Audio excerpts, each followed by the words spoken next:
Hello everyone, मैं हूं हीना और आप देख रहे हैं लीगल परसेप्शन। आज की वीडियो में हम समझने वाले हैं लोक अदालत के टॉपिक को, जो एग्ज़ाम के पॉइंट ऑफ व्यू से बेहद इंपॉर्टेंट टॉपिक है। तो वीडियो के लास्ट तक बने रहिएगा। वीडियो में आगे बढ़ने से पहले ज़रूरी इन्फॉर्मेशन ये है कि अगर आपको एडीआर के या आर्बिट्रेशन के हिंदी पेड नोट्स चाहिए या दूसरे जो भी लॉ से रिलेटेड सब्जेक्ट्स हैं उनके हिंदी पेड नोट्स चाहिए तो आप डिस्क्रिप्शन में दिए गए व्हाट्सअप नंबर पर मैसेज करके ले सकते हो। साथ ही नोट्स के प्राइस भी आपको डिस्क्रिप्शन में ही मिल जाएंगे। और हाँ, आप चाहो तो हमें टेलीग्राम पे भी ज्वाइन कर सकते हो, जिसका लिंक भी आपको डिस्क्रिप्शन में ही मिल जाएगा। आज का हमारा टॉपिक है लोक अदालत, जो बेहद एक इम्पॉर्टेंट टॉपिक है। अल्टरनेटिव डिस्प्यूट रेजोल्यूशन जब हम पढ़ते हैं तो उसमें मैंने शुरू में ही जो पहली वीडियो थी उसमें मैंने आपको बताया था कि जो अल्टरनेटिव डिस्प्यूट रेजोल्यूशन मतलब वैकल्पिक विवाद निवारण के जितने भी टाइप्स हैं उसमें से एक टाइप लोक अदालत का भी दिया गया है, जो मामलों को बहुत ही शीघ्रता से और जल्दी से निपटाने में बहुत ज़्यादा कारगर साबित हुई हैं। तो अगर बात करें लोक अदालतों की या इसके मीनिंग की, तो अल्टरनेटिव डिस्प्यूट रेजोल्यूशन का ये एक ऐसा साधन है जिससे किन्हीं भी दो पार्टीज़ के बीच हुए डिस्प्यूट को फ्रेंडली मैनर में मतलब मित्रतापूर्ण तरीके से सॉल्व किया जाता है या एक समझौते पर आकर उस डिस्प्यूट को सुलझाया जा सकता है। लोक अदालत को आम बोलचाल की भाषा में लोगों की अदालत या पीपल्स कोर्ट भी कहा जाता है। इसकी सबसे खास बात यह है कि ये स्पीडी और इनएक्सपेंसिव जस्टिस लोगों को प्रोवाइड कराती हैं। मतलब यहाँ पे न्याय लोगों को बहुत ही तेज़ी के साथ और बिल्कुल मतलब इसमें खर्च भी नहीं लगता, इस तरीके से यहाँ पे लोगों को न्याय मिलता है, जिससे समय और खर्च दोनों की बचत होती है और इसमें कोर्ट फीस भी नहीं चुकानी पड़ती। तो लोक अदालतों के अगर गठन की बात करें तो पिछले 2 दशकों से लोक अदालतें एक वैकल्पिक विवाद निवारण जो संस्था जो है, जो भी हम पढ़ते हैं अल्टरनेटिव डिस्प्यूट रेजोल्यूशन, इसमें पूरी तरीके से स्थापित हो चुकी है। इसके माध्यम से क्या होता है कि कोर्ट के बाहर ही आपसी बातचीत से या सहमति से या समझौते से विवादों को निपटाया जाता है। हालांकि लोक अदालतों को कोर्ट के समान नहीं माना जा सकता, फिर भी ये जुडिशियल इंस्टीट्यूशन यानी न्यायिक संस्थाओं की सहयोगी के रूप में बहुत ही इम्पॉर्टेंट रोल प्ले करती हैं। तो पिछले 2 दशकों से हम देख सकते हैं कि अल्टरनेटिव डिस्प्यूट रेजोल्यूशन में इनका बहुत बड़ा रोल है और किस तरीके से ये बढ़ते हुए मुकदमों को देखते हुए कोर्ट के बोझ को कम करती हैं, उसमें भी इनका एक बहुत बड़ा इम्पॉर्टेंट रोल है। अब अगर बात करें इनके ओरिजिन की कि लोक अदालत की उत्पत्ति कैसे हुई, तो अगर हम इसकी बात करें तो लोक अदालत की जो जड़ें हैं, जो इसकी रूट्स हैं, वो इंडिया की प्राचीन न्याय व्यवस्था में मिलती हैं। तो जो पुरानी हमारा जुडिशियल सिस्टम चला आ रहा है एंशिएंट टाइम से, वहीं से इसकी जड़ें हमें देखने को मिलती हैं। ये बहुत ही सरल, तेज़ और सस्ती प्रक्रिया होती है, एकदम सीधी प्रक्रिया होती है और बहुत ही सरल तरीके से यहाँ पे मामलों को निपटाया जाता है। यहाँ पे अगर बात करें आधुनिक लोक अदालत की शुरुआत की, तो इसकी शुरुआत हुई थी साल 1970 और 80 के दशक के दौरान। और यहाँ पे इसका कारण ये था उस टाइम पे कि अदालतें क्यों लगाई जाएं, लोक अदालतें, तो इसका कारण यही था कि मुकदमों का भारी बोझ उस टाइम पे कोर्ट के ऊपर बढ़ रहा था, उसको कम करने के लिए, न्याय मिलने में देरी ना हो इस चीज़ के लिए, और गरीब लोगों के लिए न्याय तक पहुँच बहुत ही मुश्किल होती थी। तो उन सब चीज़ों को देखते हुए ही यहाँ पे लोक अदालतों पर जोर दिया गया और इन समस्याओं को हल करने के लिए एडीआर की ज़रूरत महसूस की गई और उसी एडीआर के एक टाइप में लोक अदालत भी शामिल है। अगर पहली लोक अदालत के आयोजन की बात करें तो कि सबसे पहली लोक अदालत कहाँ पे आयोजित की गई थी, तो 1980 में गुजरात के जूनागढ़ में इसका आयोजन हुआ था, जिसमें हज़ारों मामलों का निपटारा समझौते से किया गया था। और इस तरीके से ये व्यवस्था बहुत ही सफल रही और पूरे देश में धीरे धीरे फैल गई। यहाँ पे अगर हम इसकी विधिक मान्यता की बात करें तो विधिक सेवा प्राधिकरण अधिनियम 1987 से इनको एक यहाँ पे लीगल रिकॉग्निशन मिला है कि कानूनी तरीके से अगर इनको पहचान मिली है, तो लीगल सर्विस अथॉरिटी एक्ट जो है 1987 का, उसके तहत मिली है। इस अधिनियम का उद्देश्य ये था कि गरीब और कमज़ोर वर्ग को कैसे फ्री लीगल एड दी जाए, कैसे उनको मुफ्त कानूनी सहायता दी जाए, न्याय तक कैसे लोगों की समान पहुंच हो सके, विवादों का समाधान लोक अदालत के माध्यम से किया जाए। ठीक, एडीआर में अगर हम लोक अदालत की भूमिका की बात करें कि वैकल्पिक विवाद निवारण का ये एक महत्वपूर्ण साधन है, ये तो हम पहले ही देख चुके हैं कि एक इम्पॉर्टेंट मीन्स है ये।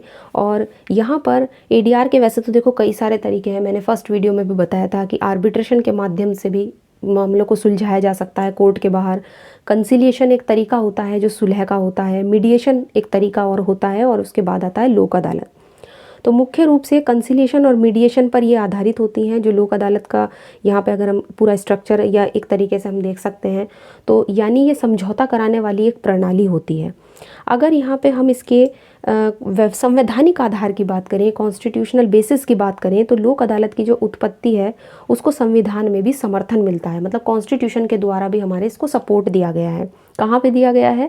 तो जो आर्टिकल नंबर 39A है कॉन्स्टिट्यूशन का, जब हम इसको देखते हैं जो नीति निर्देशक तत्वों के अंदर दिया गया है, अगर आपको ध्यान हो डायरेक्टिव प्रिंसिपल के अंदर, तो वहाँ स्टेट को ये निर्देश दिया गया है इस आर्टिकल के अंदर कि सभी को समान न्याय यानी इक्वल जस्टिस मिलना चाहिए। और दूसरी चीज़, आर्थिक कमजोरी न्याय में बाधा नहीं बननी चाहिए। तो लोक अदालत इसी उद्देश्य को पूरा करती है हमारे कॉन्स्टिट्यूशन के।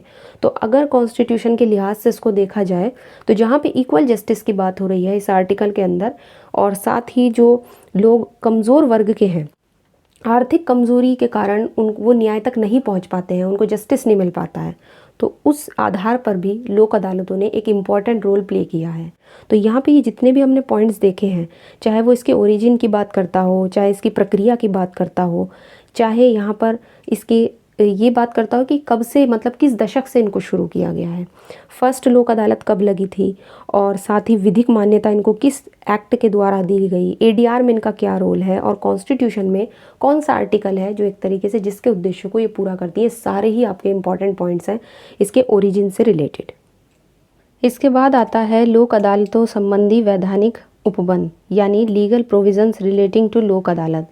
तो जैसा कि मैंने बताया है कि विधिक सेवा प्राधिकरण अधिनियम यानी जो लीगल सर्विस अथॉरिटी एक्ट है 1987 का, उसके सेक्शन 19 से लेके 20 तक में दिए गए हैं इससे रिलेटेड प्रोविज़न।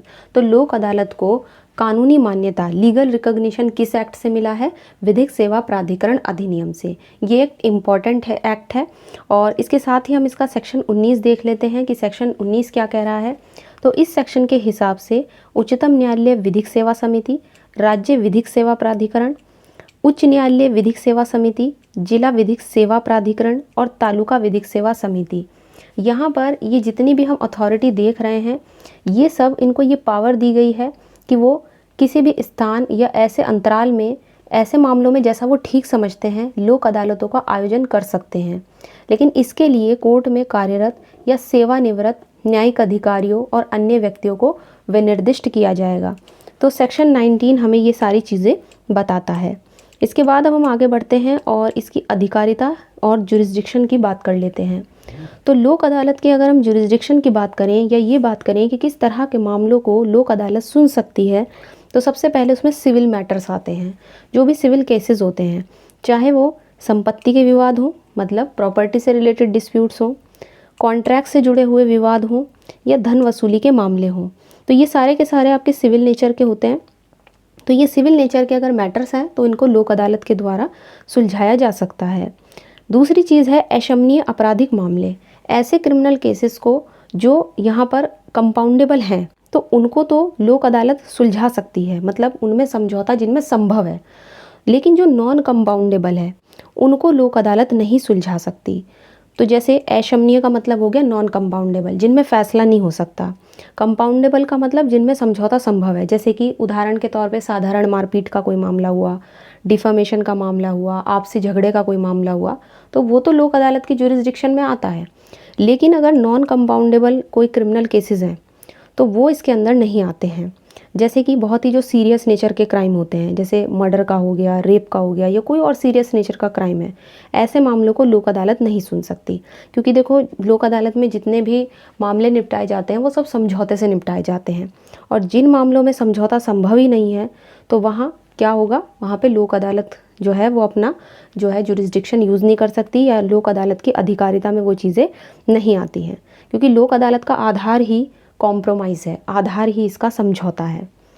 इसमें अगर हम केस लॉ की बात करें तो यहाँ पे एक इम्पॉर्टेंट केस देखेंगे जो इसके जुरिस्डिक्शन से ही रिलेटेड है।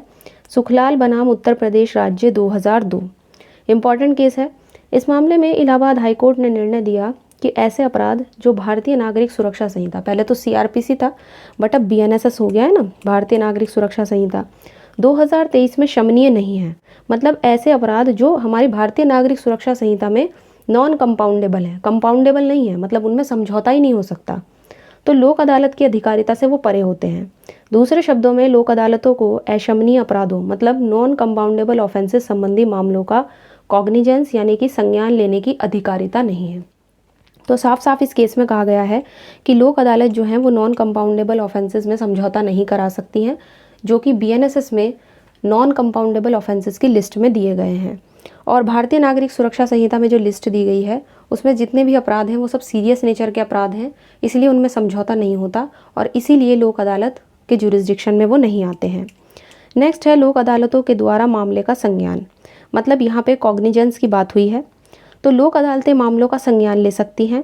संबंधित न्यायालय उस मामले को लोक अदालत को भेजे जाने का निर्देश देगा। तो जिस भी कोर्ट में मामला अभी डिपेंड मतलब पड़ा हुआ है ऐसे ही, तो यहाँ पे जो सेक्शन 20 है विधिक सेवा प्राधिकरण अधिनियम का, उसमें लोक अदालतों के द्वारा मामलों का संज्ञान ले जाने से संबंधित प्रावधान दिए गए हैं।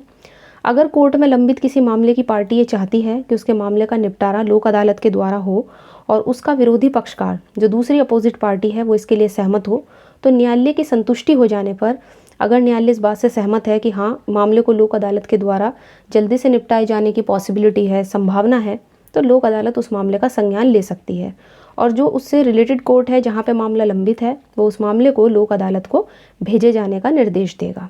ठीक, लेकिन जब मामला लोक अदालत में भेजा जाता है कोर्ट से, तो दोनों पार्टीज़ को यहाँ पे सुनवाई का बिल्कुल उचित अवसर दिया जाएगा और मामला लोक अदालत में जाने के बाद लोक अदालत पार्टीज़ के बीच में आपसी सुलह समझौते के द्वारा उसका निराकरण करेंगी और अपना निर्णय देंगी, जिसको पंचाट कहते हैं। तो लोक अदालत का पंचाट यानी कि अवार्ड, ये भी हम देख लेते हैं। लोक अदालत के द्वारा दिए गए जो पंचाट होते हैं जिसको हम अवार्ड कहते हैं, उसको न्यायालय अधीन डिग्री के समान माना जाता है। मतलब जैसे कोर्ट की डिग्री होती है वैसे ही बिल्कुल लोक अदालत का अवार्ड भी होता है। पंचाट में दिया गया जो निर्णय होता है वो सभी पार्टीज़ पर बाइंडिंग होता है, पार्टीज़ को उसे मानना होता है और इसके खिलाफ अपील नहीं होती। लेकिन अगर पार्टी यहाँ पे लोक अदालत के अवार्ड से सेटिस्फाइड नहीं है और वो नॉर्मल कोर्ट में चाहें तो एक सूट फाइल कर सकते हैं और जो भी कोर्ट का प्रोसीजर है उनको वो फॉलो करना होगा और कोर्ट में अपना सूट फाइल वो चाहें तो कर सकते हैं उस अवार्ड के खिलाफ। और उसी डिस्प्यूट पर जो लोक अदालत में उस पार्टी के बीच में चल रहा था और सूट फाइल करने के बाद उस पर अब कोर्ट का जजमेंट आ सकता है। तो जो अवार्ड होता है लोक अदालत का वो भी कैसे माना जाता है, बिल्कुल कोर्ट की डिग्री की तरह, कोर्ट की डिग्री की तरह ही उसको बरता जाता है। ये सब चीज़ें हमें पता होनी चाहिए। इंपॉर्टेंट पॉइंट्स हैं ये लोक अदालत से रिलेटेड जो भी हम देख रहे हैं। इसके बाद बात कर लेते हैं लोक अदालत की शक्तियों की, कि लोक अदालत की जो शक्ति होती है वो क्या क्या होती है। तो लोक अदालत की जो पावर होती है या शक्तियाँ होती हैं वो बिल्कुल सिविल कोर्ट की तरह होती हैं। जैसे सिविल कोर्ट में होती हैं वो सारी चीज़ें कि गवाहों का शपथ पत्र पर परीक्षण करना, एफिडेविट पर डॉक्यूमेंट का पेश करना, उनका इन्वेस्टिगेशन करना, कोई भी पब्लिक रिकॉर्ड है उसकी मांग करना या किसी कोर्ट या कोई भी कार्यालय है उससे कोई डॉक्यूमेंट मंगाना, शपथ पत्र पे साक्ष्य लेना मतलब एविडेंस पर, कोई भी एफिडेविट पर एविडेंस वगैरह लेना या कोई अन्य कार्य। तो ये सारी चीज़ें जो हैं, ये सारी जो भी शक्तियाँ हैं, ये सब लोक अदालत की पावर बताती हैं और यही सेम चीज़ें हम देखते हैं सिविल कोर्ट में। तो एक तरीके से सिविल कोर्ट के समान ही लोक अदालत को यहाँ पे पावर दी गई है। यहाँ पे अगर मैं केस लॉ की बात करूँ तो केस लॉ भी देख लेते हैं। तो केस लॉ है लोक अभियोजक आंध्र प्रदेश उच्च न्यायालय बासी रेड्डी वर्मा रेड्डी 2009। पुराने केसेस हम इसलिए देखते हैं क्योंकि केसेस जो होते हैं थोड़े इंपॉर्टेंट होते हैं ईयर वाइज अगर देखना चाहें। तो इस मामले में कोर्ट ने कहा कि बीएनएसएस यानी जो भारतीय नागरिक सुरक्षा संहिता है उसमें अपराधों के शमन के प्रयोजन के लिए लोक अदालत को न्यायालय के समान नहीं माना जा सकता। मतलब जो लोक अदालतें हैं उनको आप कोर्ट के समान नहीं मान सकते, क्योंकि लोक अदालत एक न्याय निर्णय संस्था ना होकर सुलह समझौते और आपसी बातचीत के माध्यम से विवादों को सेटल कराती हैं, उनका सेटलमेंट कराती हैं। इसीलिए उन्हें आपराधिक मामलों में जुरिस्डिक्शन नहीं मिला हुआ है। तो यहाँ पे भी सेम चीज़ कोर्ट ने कही कि लोक अदालतों को आप कोर्ट के समान नहीं मान सकते, क्योंकि लोक अदालतें जो हैं वो कैसी संस्थाएं हैं, सुलह समझौते कराने वाली, ठीक है ना, आपसी बातचीत से विवादों का निर्धारण, उनका सेटलमेंट कराती हैं और इसलिए इनको आपराधिक मामलों में जो भी क्रिमिनल केसेस होते हैं उनमें जुरिस्डिक्शन नहीं होता है। ठीक, इसके बाद बात कर लेते हैं स्थायी लोक अदालतों की, यानी परमानेंट लोक अदालत। देखो एक तो होती है लोक अदालतें, एक होती है परमानेंट लोक अदालतें। तो यहाँ पे क्या होता है कि एक अमेंडमेंट किया गया था 2002 में। विधिक सेवा प्राधिकरण अधिनियम जो था 1987 का, इसमें 2002 में अमेंडमेंट किए गए और अमेंडमेंट के द्वारा परमानेंट लोक अदालतों, जिनको हम शॉर्ट फॉर्म में PLA भी कहते हैं, इसका ये प्रावधान इसमें जोड़ा गया। ठीक, और यहाँ पर इसकी शुरुआत की गई और ये एक इम्पॉर्टेंट संशोधन माना जाता है 2002 वाला, क्योंकि इसके बाद से ही लोक अदालत की व्यवस्था और जो उसको मजबूती मिली है, उसको प्रभावकारी तरीके से लागू किया गया है। संशोधन का उद्देश्य ये था 2002 के कि न्याय तक आसान और सस्ता पहुंच हो सके, मतलब जो भी लोग हैं उनको न्याय जो है वो आसानी से मिल सके और सस्ते तरीके से उन तक जस्टिस पहुंच सके। अदालतों में जो लंबित मामले हैं उनको कम किया जा सके। पब्लिक यूटिलिटी सर्विस से जुड़े हुए जो भी मामले हैं उनका जल्दी से समाधान हो सके और जो हमारा वैकल्पिक विवाद निवारण, जो अल्टरनेटिव डिस्प्यूट रेजोल्यूशन है, उसको और ज़्यादा प्रभावी बनाया जा सके। परमानेंट लोक अदालतों की अगर बात करें तो सबसे बड़ा जो बदलाव है 2002 के अमेंडमेंट का वो यही है कि ये प्रावधान उसके द्वारा विधिक सेवा प्राधिकरण अधिनियम में जोड़ा गया था। इनसे जुड़े हुए सेक्शन की बात करें तो इस एक्ट में सेक्शन 22 में 22A से लेके E तक के जो सेक्शंस हैं वो परमानेंट लोक अदालतों की बात करते हैं। नए सेक्शंस इसमें ऐड किए गए थे। अगर परमानेंट लोक अदालत की विशेषताओं की बात करें तो ये एक परमानेंट बॉडी होती हैं, एक स्थायी निकाय हैं, पब्लिक यूटिलिटी सर्विस से जुड़े हुए मामलों को सुनती हैं।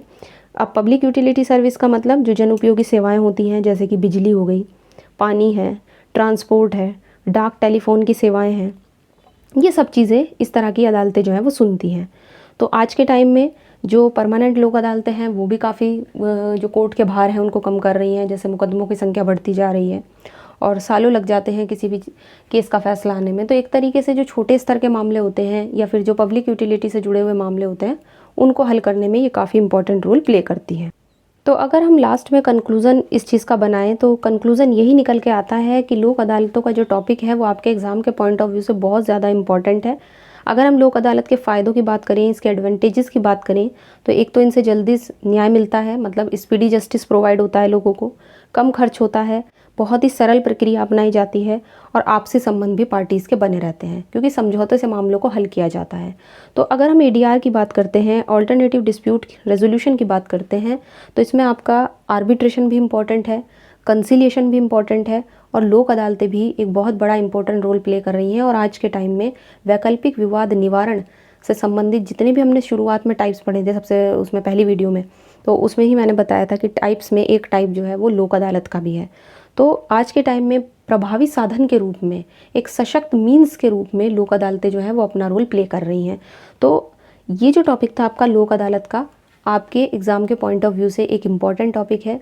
तो आज की वीडियो अगर अच्छी लगी है इसको लाइक कीजिए, शेयर कीजिए और अगर चैनल पर नए हैं इसको सब्सक्राइब कर लीजिए। इसके अलावा आप हमें टेलीग्राम पे भी ज्वाइन कर सकते हो, जिसका लिंक आपको डिस्क्रिप्शन में मिल जाएगा। तो आज की वीडियो में इतना ही, मिलते हैं नेक्स्ट वीडियो में।